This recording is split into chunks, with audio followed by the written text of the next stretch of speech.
Hey guys, what's up? Spenny here. So I came across a Hyliion video today, and this was brought to my attention by a subscriber who just posted the link in one of the comments on my previous videos. I go through all my comments so I see everything that's posted on my channel. And I watched this entire 9-minute video entirely, and I gotta say, it really increased my conviction in this company.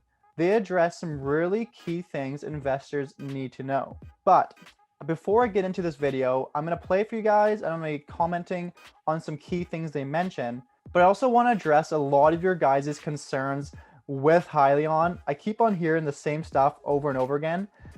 So let me dive into that really quick. Let me just say, a lot of you guys are very upset that Hyliion, it shot up to $53 and it's been crashing down ever since then. You gotta understand, since June, Hyliion is still up 70%. A stock that's up 70% over 6 months is massive. That's huge. I've been saying this since the very beginning.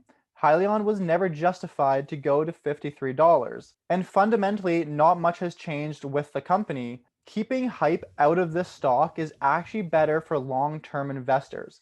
I'd rather invest in a company that slowly rises over time than one that explodes up on hype, then crashes soon after because nothing fundamentally has changed and the intrinsic value is still where it was. And this is exactly what happened to Hyliion. But don't be mad at Thomas HEALY for what happened with this stock. It wasn't him that hyped it up at all.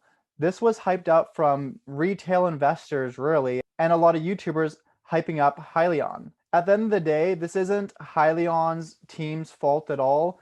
If you really think about it, Thomas HEALY has done nothing to hype this stock, and it's a good thing, guys. You want the share price of a stock to increase when the company is actually performing well. Well, we all know this company is pre-revenue, so we shouldn't have any kind of crazy expectations for the share price to move. And since the beginning, I've been hearing people compare to Nikola. Well, look at Nikola. It shot up to $93 a share.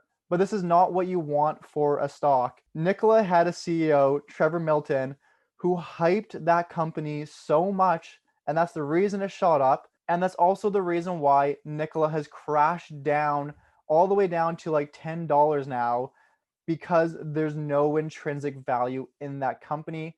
And it just causes a lot of retail investors to lose a ton of money because you're causing the stock to get manipulated by people who do know what they're doing, like different swing traders. And it's really sad to see a lot of investors get hurt and stuff like that. So anyways, I wouldn't be mad at Thomas HEALY or anything like that. He hasn't done anything wrong. I think Hyliion is actually very well positioned. And so I'm going to play this video for you guys. And let's go through it. They talk about some really good things, and I think it's going to really help your conviction out with this company. So HyperTruck ERX is a fully electric vehicle. Starting at the front of the truck, we actually have a CNG-powered engine that powers a generator. The power generated in the system charges up the batteries. The batteries are large enough to sustain 25 miles full electric. And on the back of the truck, we actually have a conventional set of axles driven by a fully electric drivetrain. So that's really ERX. They use some of the unique characteristics about ERX relative to other competitive solutions. The range of the truck is in excess of 1,000 miles. The truck operates 24 hours a day. And I think the key thing, when we talk to our customers is they feel very comfortable with our technology, given the fact we're leveraging, off-the-shelf type technologies that are fully validated. And of course, Thomas touched upon, of course, the value proposition as well. So all in all, it's a very robust solution. Yeah, a lot of support from our fleets and other potential customers. And so how does this particular technology maybe fit in with some of the trends you guys are seeing in regards to electric vehicle components and overall design? In terms of the trends, it kind of goes back to those three solutions I mentioned earlier, right? We're seeing a major influx in fully electric, plug-in vehicle focus. But what we're finding is those vehicles are really applicable for more shorter haul local deliveries, right? That's where full electric plug-in works extremely well. As we look at the long haul space, what happens is the size of a battery pack that you would need on a fully electric truck just becomes too large. And also the amount of electricity you need to pull from the grid in order to recharge a truck like that. There was a study done that showed, plugging in 2 fully electric fast charge semi trucks consume more electricity than an entire truck manufacturing plant, right? 2 trucks recharging more power than an entire plant. So when you get to those sort of economics, it kind of begs the question, like, how is this really going to work? How's the infrastructure going to be able to support it? So that's where, for this long haul space, fleets are really looking at hydrogen fuel cell and our solution with electrification. And while we see there are... You guys, he addresses a really important problem here. Like, I actually love hearing Thomas HEALY talk. He talks so logical and based on things that actually matter. That is a serious problem that he's addressing. And he's just a smart, nerdy engineer who's like, that's a massive problem. And we're going to develop a product that works around that. And that's what Hyliion has done. So I think they got a really good chance at being wildly successful. And let's continue with the video. He addresses a few other key things I want to cover for you guys. Some really strong benefits of hydrogen fuel cell, strong opportunities. We're far ways away from having it being a practical solution for this market. We don't have infrastructure set up yet for hydrogen fuel cell. We don't have mass commercialized fuel cell technology yet. And we also don't have a cost of fuel cell or of hydrogen that makes sense yet. And that's where, we really see our solution as being very practical for the normal fleet operator. The CNG today, and especially RNG, renewable natural gas, has the ability to actually have, the lowest cost of fuel compared to all these other solutions, even diesel. Yeah, I just want to stop it there, guys. Yeah, he's talking about how hydrogen is just not ready yet. So the cost of hydrogen is way too high, and there's not enough infrastructure out there for it to actually be feasible. This is why Nikola is just such a moonshot. This is why Elon Musk has made fun of the idea. Smart people like Healy and Elon Musk, they know that it's just not ready. So really, Nikola isn't much of a competition at all. And right now, there's not a lot of competition in this space. And Hyliion is operating in a very unique position where they're using CNG. Let's continue with this.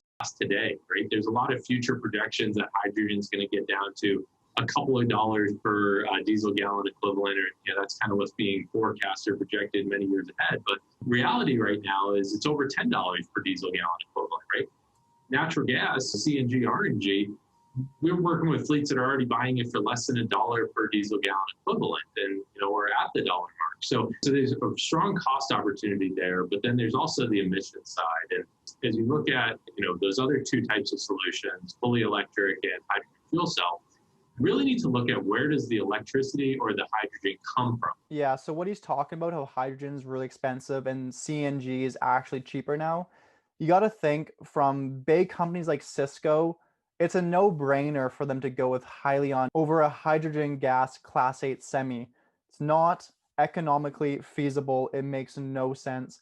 And really, Hyliion could easily transition in the future once the hydrogen infrastructure is built out and the cost of it goes down. But that's probably 10 years out. So over the next 10 years, Hyliion's in a really good position. And in many instances, with hydrogen, the hydrogen that's produced today in the U.S. is actually more polluted than diesel truck. It comes from steam methane reforming, which can be a very polluted process. Only a little bit of it comes from electrolysis, which is, what we think of as clean hydrogen. Now with electric, a lot of it's still coming from coal-fired power plants or nuclear, some of it's natural gas. And so the emissions there, it's not a zero-emission vehicle unless it's coming from purely wind and solar. One of the unique things we have an opportunity to do with our vehicle is use renewable natural gas, capturing methane coming off of landfills and dairy farms, and using that, gases to be able to fuel the vehicle. And it actually offers a net carbon negative emissions profile for the potential to have. And that's where we really see a strong ability to have cost savings and emission savings. Yeah, that's good to know, guys. I don't think a lot of people understand that a lot of these fully electric vehicles is not 100% green because of how it's built out. And it just goes to show that Thomas HEALY knows what he's talking about. Yeah, I really like the stuff that he's talking about in this interview. I think it clears up a lot of questions around this company and just the industry in general. Anyways, let's continue. I had is kind of what you guys maybe foresee as far as electrification trends in the future, and maybe any specific technologies or other aspects that you see coming. The reality is it's a fascinating and exciting time, right? There's so much going on towards electrification. And And the interest from the fleets has created this massive tailwind behind making electrified solutions a reality, right? Electric trucks, the concept of them has been around for a very long time, but we're now getting to the point where it's actually becoming true and real, and fleets are actively trying to figure out what solution is going to be right for them. From our standpoint, we see our HyperTruck ERX solution as a very practical and realistic way to bring electrification forward, and doing it in a way where we're trying to partner and work with the other companies that are in the space, right? We're working with the existing truck OEMs to put our powertrain in that vehicle as opposed to clean sheeting the design of an entirely new vehicle. And, I think that's where, it's going to be fascinating over the years ahead. I mean, no doubt there'll be a lot of solutions brought to market here. There'll be plug-in trucks, there'll be fuel cell trucks, there'll be our solution. And I think what fleets are really going to look at is, what's going to be practical? How's this really going to work for my operation? Is the costs make sense? Is it going to save me money? Are the emission savings really there? And is there infrastructure in order to be able to run these vehicles, right? I mean, that's, we're fortunate that, right now there's, tons of stations to be able to refuel a diesel truck across the US. And we're fortunate that there's already an infrastructure built out for natural gas. There's over 700 stations, right? So as we look at the practicality of being able to run these trucks, obviously diesel is practical, but it doesn't have that emissions benefits or savings that we need. Natural gas and renewable natural gas does, and that infrastructure is already there. We just need to have a technology that can enable us to really leverage it heavily and be able to drive as a purely electric vehicle as well, to really reduce emissions from the actual drivetrain itself. So, that's where, we see our solution being very practical, but no doubt there's a lot to come on the electrification space. Great. I really appreciate you guys taking the time to speak with me today about your technology and the trends you guys are seeing. Yeah, thank you for having us on. Okay, guys. So I don't know about you, but that brings me a lot more conviction in this company. I like when a CEO is level-headed and just talking logically. This guy isn't trying to hype anything. You can tell he's thought through all of this. And I think we just got to be patient. I'm definitely patient with Hyliion. I'm actually not currently invested with them. And that's because I saw the hype getting out of hand in the stock. And I usually just avoid that. It's either I get in before the hype or I get in after the hype. That's usually how I do my investing with spec plays like this. And so right now, I'm waiting for the hype to die down. In my last video, I said that the bubble formed around $18, and right now we're trading at $17.32. So the bubble is popped. But I also said that usually the market overreacts to the upside and it also overreacts to the downside. So logically, it would make sense to buy right now. However, I think we're going to continue to overreact to the downside. I think we will see a better buy-in price. And so for that reason, I'm going to continue to wait before buying into Hyliion. But I have full plans to buy about a 3% position into Hyliion. But I'm going to continue to wait, guys. I'll let you know when I do initiate that position. But yeah, I think that's going to be somewhere south of $15 for me. But really, I think if you're picking up this stock under $20, and if you hold for 5 years, you're going to make money on this as long as they can actually sell this product to a lot of different companies. And I don't think they're going to have a problem with that as long as they're not lying to us. That seems to be the biggest concerns with a lot of companies nowadays. They're just not being fully truthful. But I don't see that being the case with Hyliion. I know there's been a few accusations about that lately. I don't see that. But either way, I'm not invested right now, so I have the luxury to wait. And so I'm going to be waiting until under $15. But I really do think it's true that if you buy anywhere under $20, you're going to be safe if you hold this for the long term. But yeah, guys, remain patient. This company has only been around for a few months. Like, investing is a long haul game. Look at this 10 years out and think about where they're going to be then. Anyways, that's all I have for you guys in today's video. Make sure to drop it a big thumbs up. It really helps out the YouTube algorithm. And if you want to see more content like this, make sure you subscribe to the channel as well. And thanks for watching till the end. I'll see you guys in the next video.